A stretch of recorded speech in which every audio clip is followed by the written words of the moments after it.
If you are anything like some of the clients that I coach, and even from my own experience, you might be staying too long in a role that maybe isn't fulfilling, or maybe you're stuck in a mindset that you aren't good enough.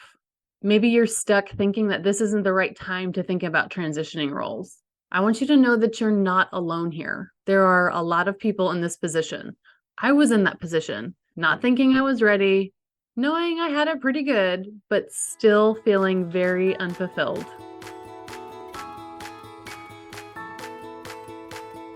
Welcome to You Belong in the C-Suite podcast. You are ambitious in life and in your career, but something is missing. You want to bring more of your passion to what you do. Because let's be honest, you pour a ton into your work, and it needs to mean more. I'm your host, Laura Eigel. I'm a mom, wife, PhD, coach, advocate, introvert, and indoor rowing fanatic. I'm passionate about living a life that's in line with my values. We'll give you the actionable tips and tools you need to lead with your values, make a difference, and have career success. The world needs more diversity and authenticity in the top jobs at organizations. Your leadership belongs there. You belong in the C-Suite.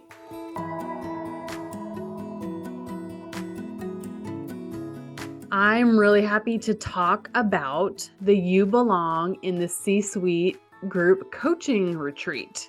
So you know that we have different cohorts. We've had 7 cohorts so far over the last 3 years, and all of those, except for one cohort, have been virtual. And so this is the first time I'm hosting an in-person retreat, and I'm hosting it for the alumni of the You Belong in the C-Suite group coaching program. So the retreat is limited to alumni or current participants only. So you may be asking, Laura, then why are you telling me about this? I've not been a part of your group coaching before. I can't come. Well, there still is time for you to join us because we are now enrolling for our next cohort 8, for group coaching. So if you join us for this cohort, then you are invited to join us for our first retreat. So to learn more about our retreat, go to thecatchgroup.com/group coaching or send me an email at hello@thecatchgroup.com. We'll be accepting applications for group coaching for this cohort through February and getting started with our 6-month group coaching cohort in March, and then the retreat is in April. So if you are a high-achieving woman who is looking to build her career intentionally, then this is the group for you to join. It's a really great program for women who are either looking for their next career move and want to get clarity on what that next career move should be, or it's a really great fit for people that are new in role and want to set themselves up for success. So go to thecatchgroup.com/group coaching to apply now.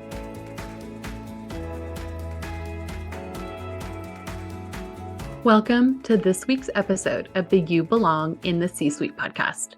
Last year, we did several episodes and themes on career transition. Today, I want to remind you of those key messages in one episode to help you transition confidently to your next career move. Let's get started. You may be thinking about a new role at a new company or a new role at your current company, or you may need a way to put your current role in a different perspective, a little bit more. Let me ask you this question. Are you getting everything out of your current role? For any of these changes, you are shifting, you are transitioning. Sometimes it's to a new company. Sometimes it's transitioning to a new role, sometimes to a new manager, or sometimes transitioning to a new perspective. Let's start with a clip from episode 125, shifting from culture fit to values alignment. Do you have values alignment in your current role?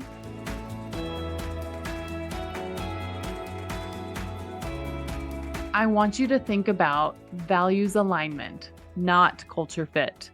We need to shift our mindset away from culture fit and towards values alignment. So in Brené's research, through her work in Atlas of the Heart, she unpacks 87 different emotions and feelings. And she was surprised about the research of belonging. And in her research, the opposite of belonging is fitting in. So she describes that we try and fit in because we do want to belong to a group or a company. And in doing so, We're actually changing who we are to fit into that culture because we want to fit, but we're changing ourselves to do that. So instead, I want you to ground yourself in your own values and find alignment with a company that matches your values. The goal is values alignment, not culture fit. In my values first framework, I think about 3 different types of values at different levels. The first level is the individual or that leader level, your core values. The second level is that team level. And the third level is organizationally. So that organizational level of company values. And if we are intentional to build out and gain clarity on what these values and behaviors are, then we are in a better position to understand when an individual's values align with their team and their organizations. It's in that overlap of individual values and organizational values that we are looking for values alignment. So I want you to think about a Venn diagram. You know, one of those graphs of overlapping circles. Think about your own values as one circle in that diagram and the organization's values as another circle. There should be an overlap, and that overlap is values alignment. We are looking for some percentage of values alignment. I don't think those circles ever fully, holistically align with each other because you're an individual that cares about a lot of things, and a lot of those things don't have to overlap with work, but enough to be in alignment that motivates you, that resonates with you. So as you join an organization, if you are in alignment with your values and the organizational values, then you have values alignment. You aren't squeezing or shrinking or changing yourself to fit inside of that organization circle. You have commonalities that are core to you, but that also happen to be core to that company too. So you're in alignment there. But this takes work. And to get to understand if there's values alignment, you have to know what yours are. And more importantly, the organization needs to know what theirs are.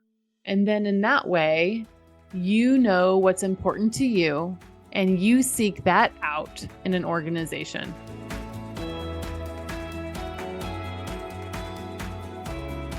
Where do your values align with the organization's? What about the values of the team or the department you work for? There may be more room within your current role to gain values alignment than you think. Are you open to considering that? How might you get your values met while staying in your current role? Is there a benefit to that?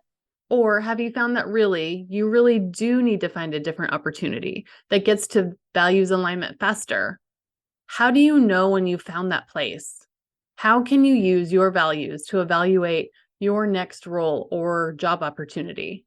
I know that's a lot of questions. As my 11-year-olds sometimes tell me, hey, Mom, slow down. That's too many questions. My brain is like jelly right now. So let's pause to listen and reflect from this clip from episode 97, Evaluating Career Opportunities with Your Values First. In this clip, I talk about how to do just that. Evaluating opportunities by grounding yourself in your values. Let's listen to the first steps of that process by identifying critical experiences and your non-negotiables.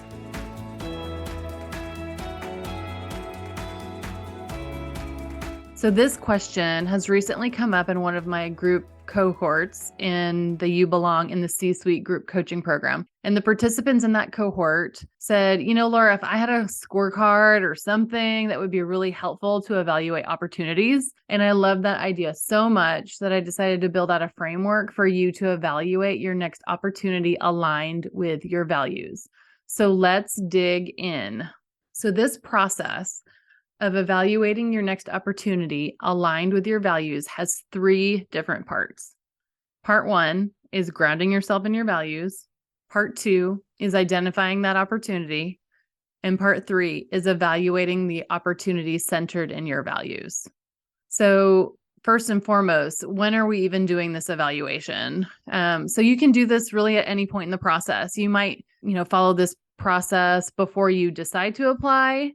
You might apply to an opportunity or a job and then do this process, but I would suggest to do it before the interview stage if possible, or maybe after an initial recruiter call.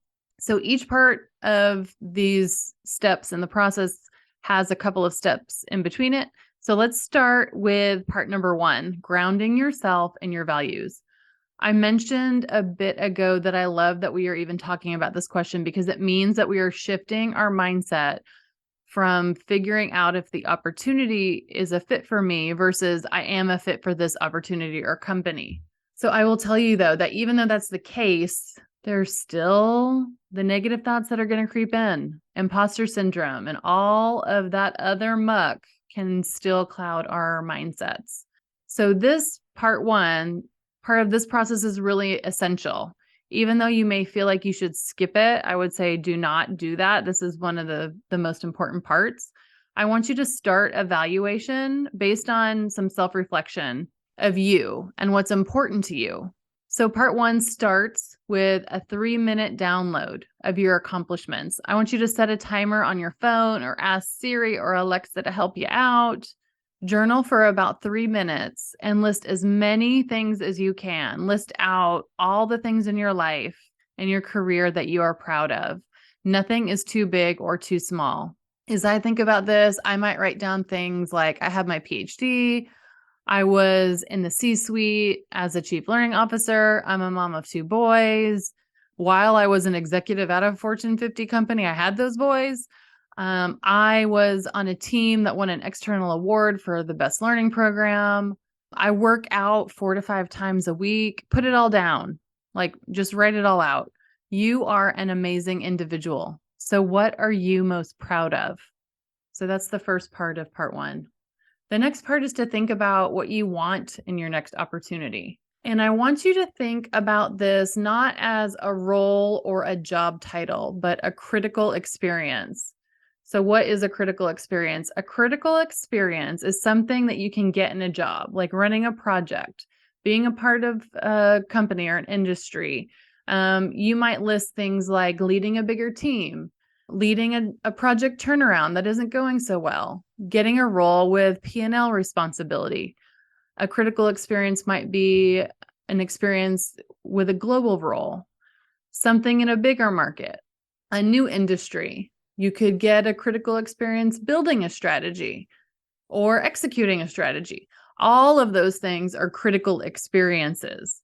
So which ones do you want to get out of your next opportunity? What critical experiences do you want in that next opportunity? I'll give you an example from my own experience here. So when I left that Fortune 50 company and was evaluating roles, I wanted to get a critical experience of helping leaders in the C-suite build and develop.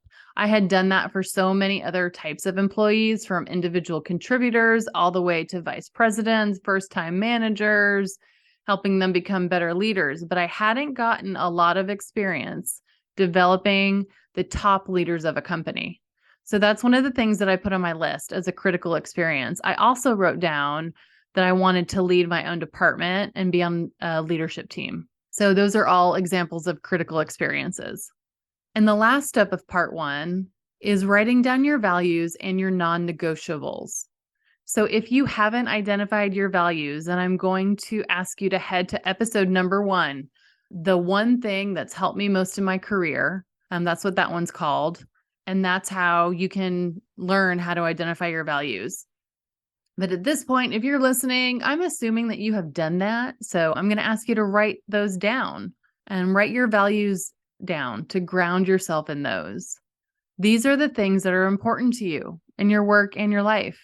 After you do that, then I want you to write down your non-negotiables. So what is a non-negotiable? It is something that is a must-have in your role. Those could be, is it a remote role?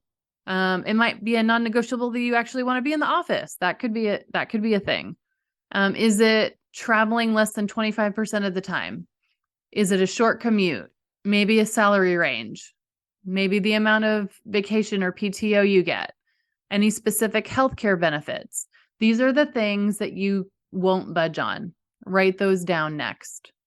So that's part 1. So at this stage, you've written down your accomplishments, you've identified some critical experiences, and you've grounded yourself in your values and written down your non-negotiables.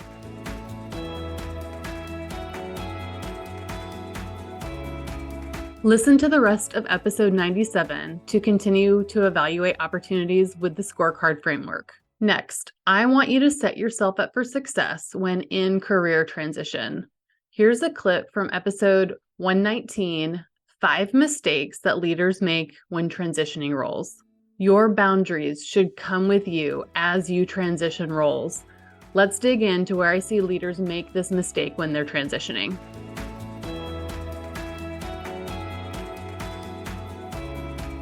The first mistake I see leaders make when transitioning roles, they aren't setting boundaries. You know how much I'm obsessed with boundaries. As a reminder, my perspective on boundaries is that it's not a hard line or a wall. Instead, it's a boundary is a way to show care for your values and what is important to you. So when we are thinking about transitioning, often leaders are not prioritizing themselves in the transition. They're prioritizing the companies that they're leaving or their companies that they're going to. And in transition, it is just that it's transitioning, leaving one place to go to another. And so it's really easy to get pulled back to your old employer and to get pulled into the momentum of the new one. And even in the middle, in between two jobs, there's this really weird space in between. And so here are a few scenarios that I've seen recently with clients and what this looks like not having boundaries. So it might look like as they exit an organization, maybe overextending themselves as they leave. Maybe they're extending their time or the date that they were actually going to leave the organization, maybe to complete a deliverable or just doing work. I've seen leaders even attend meetings after their last day. So say that your last day is on Friday and then you hopped onto a call the following week. That's a sign to me that you've not managed your exit from the organization and you've sacrificed your own time and often are not utilizing boundaries. Often you're doing this because you deeply care about your organization, about your team that you are leaving. And I get that, but it isn't going to do you any favors. Another way I see this is not setting boundaries in the interview process or in negotiation with the new organization. That may look like bending over backwards for this new prospective employer, being available at any time for an interview. In one instance, I saw a prospective employer ask for work product for a case study for a person who had been in multiple rounds of interviews. And be careful in these situations. Sometimes companies are overburdening candidates with unpaid work that they still may use within their company, and you may not even get the job. So just be careful. We are bending over backwards in the interview process. And this is a sign of what's to come with that employer. I want you to pay attention here and have boundaries about what you will do or won't do. It could also look like not having boundaries in the negotiation process with a new employer. Often leaders will go in with certain things that they want to negotiate, but they haven't done the work to establish non-negotiables, or they aren't negotiating at all sometimes with a new employer because they don't want to seem ungrateful. So not thinking through your non-negotiables is another signal of not having boundaries or caring for what you want or need. Another sign of no boundaries in the transition process is not taking a break in between roles. Some people leave a job on Friday and start again on Monday. And I understand that not everybody is in the place to be able to do that. But if you are, I need you to take a break. I need you to take longer than you think you will need. Usually a week is not long enough. I will say that I have never heard anyone say, "Oh, I wish I started my new role sooner." Often it is the opposite.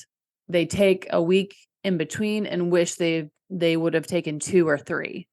Another thing that I see are people starting their new jobs before their first day. So they're in that break period, that weird time in between jobs where you've turned in your laptop for your old job and you haven't gotten your new laptop yet for your new job, but you're already starting to sit in on calls. This is another thing that you can decide not to do. I get it, wanting to start the new job and get ahead. I've done this myself in the past, But here's the thing, you need that break. You need to honor that break. A transition is also the perfect time to start building the boundaries you always wanted in your old role that you never had. Start in the break before you start your new role. Think about, what did you wish you could do in your old role, but you never did? So do you wish that you had a consistent morning routine, maybe where you worked out? Start doing that in your break and bring that with you. Bring that new routine with you. In your old role, do you wish you had more boundaries around how connected you were? Maybe how often you checked email. I'll share this example. One thing that I did when I started a new role, I ended my role with one company, I started with a new company, and in the new company, I decided to separate work email. So I did not have work email on my personal phone. And to do that, I actually received a work phone. So I had two cell phones, one that I used for work and one that I used personally. And it was great because I could intentionally not bring my work phone with me when I was with family. And that was a boundary that I intentionally set in my break before I went into my new role. So what are those kinds of things that you might need to start building? I will tell you that new employer does not know what you did before. So you can come in with the boundaries that you want in this new space. So what do you want that to look like? What do you want in your new role? And make that happen and start that in the in-between space. So in summary, this first one, the biggest mistake that I see leaders make in transition is not establishing boundaries when they're transitioning roles. They aren't caring for their values and what's important to them. They're instead honoring the values of their previous employer or future employer. So instead, I want you to establish those boundaries for you. Honor when you leave an organization and finish strong. In the space between, show up for what you need and start setting boundaries. In the interview process and negotiation, start there too. Build those boundaries in all of those places. You need them more than you know, and it's a mistake if we're not thinking about it.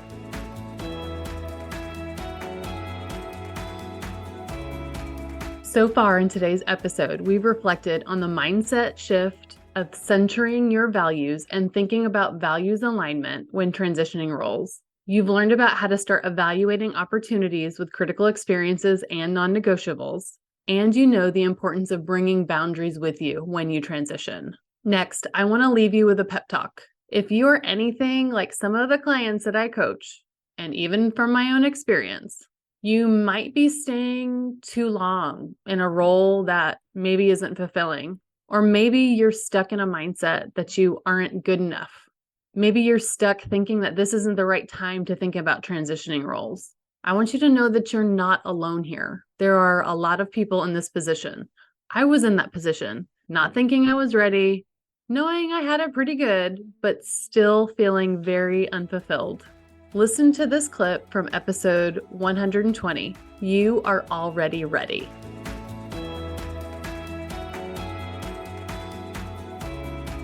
And I remembered a conversation that I had with a fellow coach colleague of mine a few months back. So we are both coaches, but we serve different audience, but both run programs that help women leaders advance their careers. And we do check-ins every few months together. And in one of our check-ins, we talked about how we had leaders that were interested in advancing their careers and talking to us, but they had not yet applied for our programs. Like they had interest, but they weren't sure if they were ready for our programs. Like they were having imposter syndrome over even applying to a leadership program. So even in that capacity, they didn't think that they were ready yet. And we thought, my fellow coach friend and I, we were like, wow, this is so ironic that this is happening, not even at the job level, but at the development level. Like I remember one email exchange I had with one participant at the time that wasn't sure about her readiness for my You Belong in the C-Suite group coaching program. She said that she felt like she needed assistance, that she was not getting the support that she needed from her manager and in her role, but she wasn't sure if she was ready enough to join the program. But in a moment of courage, she submitted her application. And in an email to me, she mentioned that she put her resume in the freaking box and submitted her application. And I loved seeing that language in our email exchange. And for those of you that aren't familiar with the story, I open up my book, Values First, with a story from early in my career when I didn't feel qualified to apply for a job. Like many women, I reviewed a job description and didn't meet 100% of the criteria of that job. So I didn't apply. But when given another chance in person at a job fair, I grounded myself in my values of development and remembered that, in fact, I love learning and then I can figure most things out. So I put my resume in the box and then ran away as fast as I could so I couldn't undo my decision. But basically, I submitted my application, right? And so this leader had quoted my story and mentioned that she had submitted her application and put her resume in the box. She did the thing that she was scared to do. And I realized that in that discussion with my coach colleague that we were witnessing that women just weren't feeling this way when just submitting their resumes for jobs, but also for other opportunities for growth and development. And so they don't feel they're ready enough to even apply to development opportunities. So today I'm going to dive deeper in this idea of you are already ready. So in the quiz, this is how I describe this idea of you are already ready. So you are already ready, but you don't believe it yet. This feels like maybe you've been with the same company for a while or in the same role for a while. Things aren't bad per se, but they aren't as amazing as it used to be either. Maybe you've been in your role or a level for a while. It feels really safe to stay. You still get new opportunities in your role, but you feel stuck at a certain level. For instance, maybe you've been a senior director or a director for a while, but haven't progressed past that. You might still generally like the company, and there really isn't an incentive to leave. So you're pretty comfortable, but you are still not fulfilled. Maybe you aren't being challenged. You still know that you want to achieve something when you're ready. And that's the key word, when you're ready. The organization hasn't promoted you yet, so you must not be ready, right? And the spoiler is this: you are already ready. You are. You may not believe it yet, but your work isn't being recognized for promotion for whatever reason. You are already ready for bigger things. This looks like imposter syndrome. It looks like being passed over for promotion. It looks like being recognized with consistently great performance, but not enough to get to that next level, right? So I'm here to tell you, you are already ready. You've been ready. You are ready to apply to a bigger role. You are ready to keep growing. You belong in a bigger role. You belong in a space to develop and continue to grow. You are ready for that next thing. Even if you don't yet believe it yourself, I am here to tell you, you are already ready. So what could that look like? It may mean that you are ready for a new role within your existing company. It could be a new role in a different department. It could also mean replying to one of those direct messages on LinkedIn when a recruiter reaches out to you. It could mean looking at bigger roles instead of settling. Even if you've recently been laid off or don't have a role right now, it means not settling. It could mean submitting your resume to bigger roles at smaller companies. It could mean challenging yourself to get out of your comfort zone of the industry that you're currently in and apply to roles in other industries that you're passionate about. It could mean not waiting for your company anymore when they've promised that promotion. That was months and months ago, and nothing has happened yet. It could mean not waiting for your manager to develop you and putting your development in your own hands, like getting your coach or joining a development program. It could mean deciding that you are ready for your next role, but knowing that it's not at the company that you're already in right now, and having the peace of mind of knowing that's okay, that you'll find something somewhere else that meets your goals. What I know is that even when you make the decision to leave, that some leaders are stuck in a holding pattern. How do I know that? Because the other 30% of that group I mentioned, the data in my quiz, tell me that people are ready for a change, but they haven't done anything about it yet.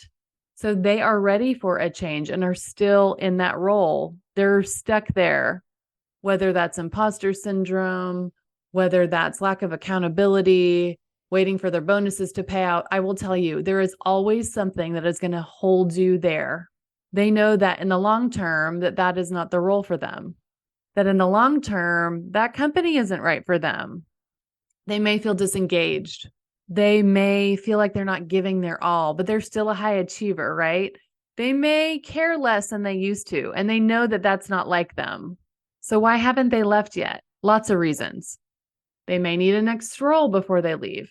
They may have an outdated resume and they don't know where to start. Maybe they don't feel like they are up to networking yet.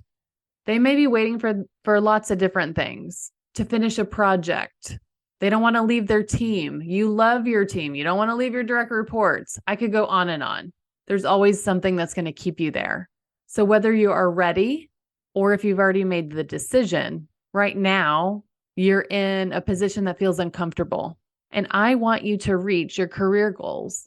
But more importantly, I want you to live a life aligned to your values, and your job can be a big part of that.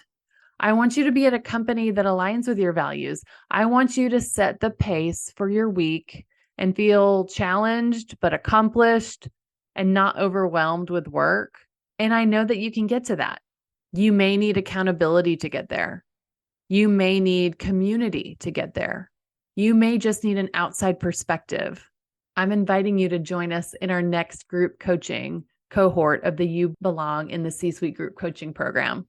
I know it's called You Belong in the C-Suite. And before you even talk yourself out of it, let me tell you about the types of leaders who've loved this program. They are leaders who have career aspirations for more. Maybe that's eventually C-suite roles, maybe it's not, but they know that they want more than they have now. Maybe they are trying to get a promotion, or they've just landed a big promotion and now they want to feel more confident in their role. Maybe they're misaligned and they don't know how to find alignment and they need career clarity. Maybe they need more confidence before they apply to those roles and they don't know where to start. They're usually women in the director level and above, but I will tell you that not all job titles are the same at companies. Some smaller companies don't have director titles, so sometimes they are senior managers. They lead small teams to large teams.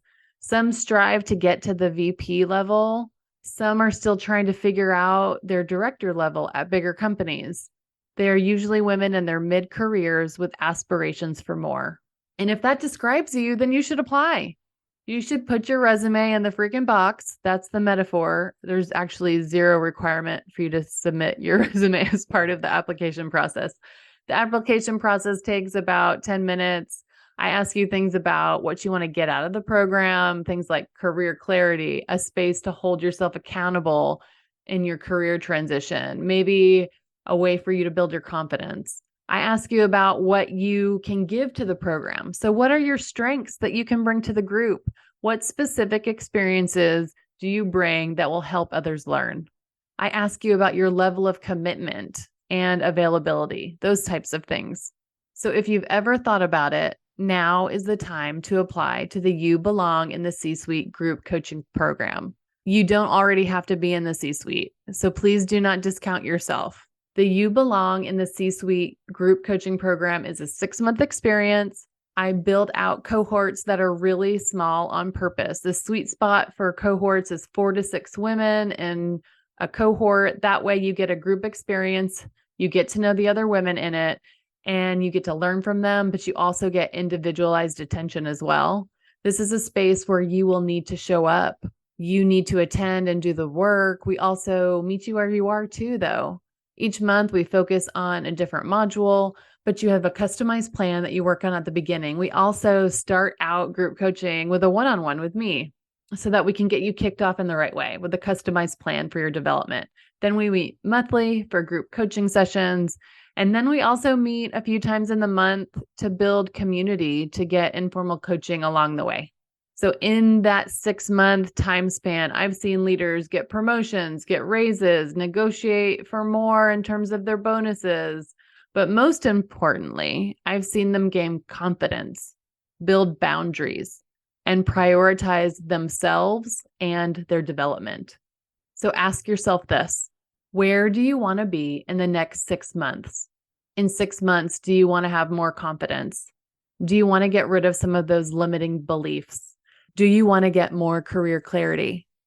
Do you want to land a new role? Do you want to transition to a new role with the boundaries that you've always wanted?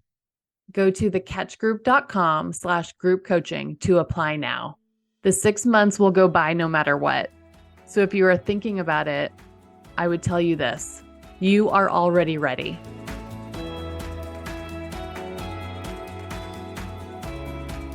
That statement is as true today as it was in that episode. You are already ready. You are. I want you to find values alignment. I want you to use your values to build the team culture that will get you the result that you want. I want you to live a life and career of your values. Remember, your leadership belongs here. You belong in the C-suite.